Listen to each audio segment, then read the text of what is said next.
আশা করি সকলে ভালো আছেন। আজকে আপনাদের কাছে দেখাবো, এক মাস আগে আপনাদের কাছে একটা ভিডিও উপস্থাপন করেছিলাম। সেখানে চন্দ্রমল্লিকা মাদার থেকে কাটিং করে লাগিয়েছিলাম এইভাবে পলিব্যাগে বাড়ির মধ্যে। এতে খরচা অনেক কম বলেছিলাম। তো এক মাস পর 30 দিনের পর কী অবস্থায় আসে সেটা আপনাদের দেখাবো। 30 দিন পরে দেখা যাচ্ছে খুব ভালো রুট চলে এসেছে, খুব ভালো রুট চলে এসেছে। প্রতিটা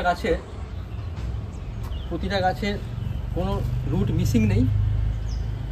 এক একটা গাছ এক একটা টবে কীভাবে লাগাবো সেটা আমি দেখাবো, কীভাবে এটাকে পটিং করা হয়।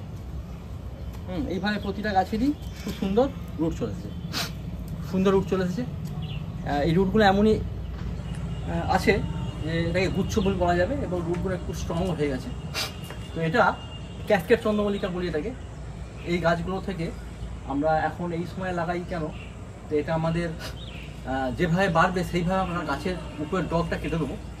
কেটে দিলে ওর আস্তে ঝাড় হয়।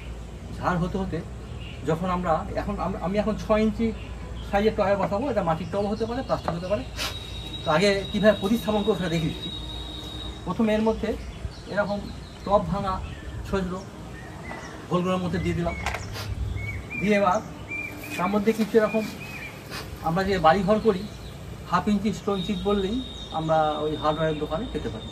এইভাবে আমরা এনে রেখেছি। এটা 1/2 ইঞ্চি থেকে 1 ইঞ্চি লেয়ার দিলাম। দিয়ে তার উপরে বালি 1 ইঞ্চি দিয়ে দিলাম।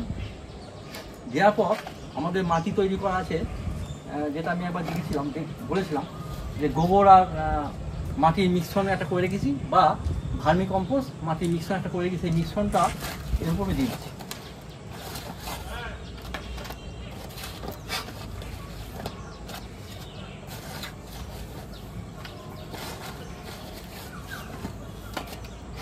এইভাবে উপরে 1 ইঞ্চি গ্যাপ রেখে মাটি দিয়ে দিলাম।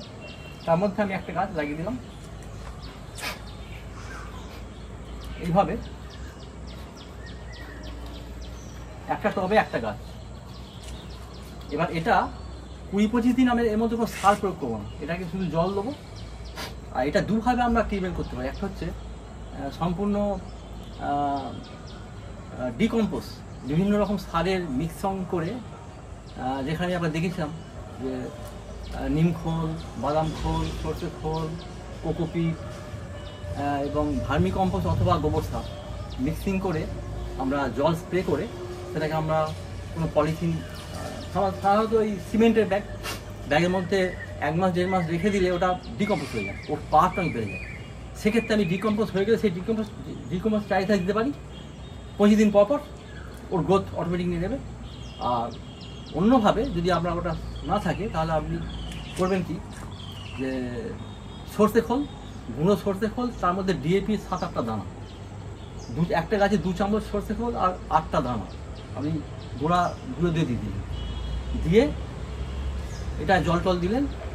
জল দেওয়ার পর এটা আস্তে আস্তে গ্রোথ হবে। আবার 25 দিন ছেড়ে দিলেন, আবার দিলেন। এইভাবে সেপ্টেম্বর অক্টোবরে এসে দেখবেন এর ঝাড় বাড়ছে, উপরের ডগটা আস্তে আস্তে কাটবেন একটু করে, 1/2 ইঞ্চি করে, দেখবেন গ্রোথ বাড়ছে। তারপর এটাকে রিপোর্টিং করবেন নভেম্বরে মোটামুটি রিপোর্টিং করবেন।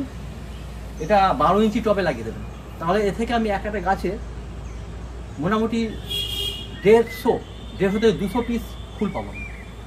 মানে ওটা ফুল হতেই থাকবে, হতে কিছু ফুল ঝরে যাবে, আবার নতুন ফুল ফুটবে। অল টাইম 150 ফুল ফুটে থাকবে। এবার এটা আমি মোটামুটি ফেব্রুয়ারি পর্যন্ত আমি এটা দেখতে পাবো। আমি পরে দেখাবো, আমার ভিডিওর সাথে থাকবেন, প্রতিটা ভিডিওর সাথে আমি পরে দেখাবো। আর এর সার প্রয়োগের ব্যাপারে আপনি ওষুধ যেটা আছে, সেটা রগার বলে একটা ওষুধ আছে, সেটা দিতে পারেন 3 ml 1 লিটার জলে।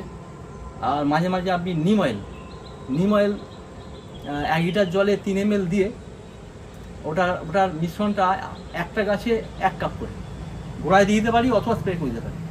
তো এই স্প্রেটা করার সময় দেখতে হবে যদি বৃষ্টি না পড়ে, ড্রাই ওয়েদার, শুকনো ওয়েদার, রোদ, সেক্ষেত্রে দেবেন, তাহলে এর মধ্যে ফাঙ্গাস আসবে না। এটা ছিল আজকে ভিডিও। গাছ যত বাড়বে আমি তত ভিডিও দেখাবো আপনাকে, কীভাবে 150-200 ফুল আনবো সেটা দেখাবো। তো যদি সকলের ভালো লাগে তাহলে সাবস্ক্রাইব করবেন, লাইক করবেন, শেয়ার করবেন। আর সকলে ভালো থাকবেন। আপনাদের এই প্রেরণা আমাকে আরও এগিয়ে নিয়ে যাবে সামনে, আরও ভালো ভিডিও করতে। ধন্যবাদ।